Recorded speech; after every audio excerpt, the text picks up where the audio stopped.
আসসালামু আলাইকুম ওরহমতুল্লাহি ওয়াবারাকাতুহ।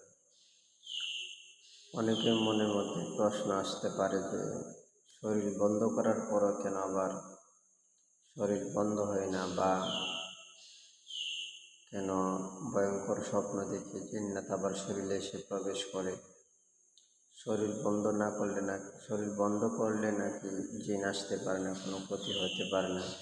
কিন্তু আমি তো ঠিকই ব্ল্যাক ম্যাজিকে ক্ষতির মধ্যে জিন্নাতের ক্ষতি, মানুষের ক্ষতি থেকে বাঁচতে পারতেছি না।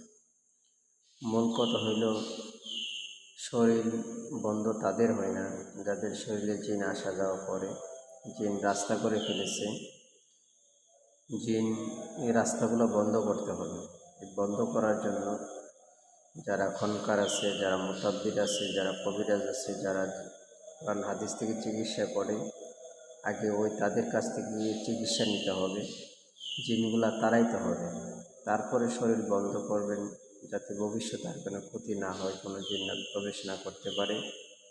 তখন আপনার শরীর বন্ধ কাজে লাগবে। অতএব যেটা বুঝতে পারলাম এটাই, যারা জিন আক্রান্ত হয়ে গেছে তারা শরীর বন্ধ করলে হয় না। এই জন্য জিনগুলাকে আগে তাড়াইতে হবে, তারপরে শরীর বন্ধ করলে শরীর বন্ধ হবে। আশা করি বুঝতে পারছেন।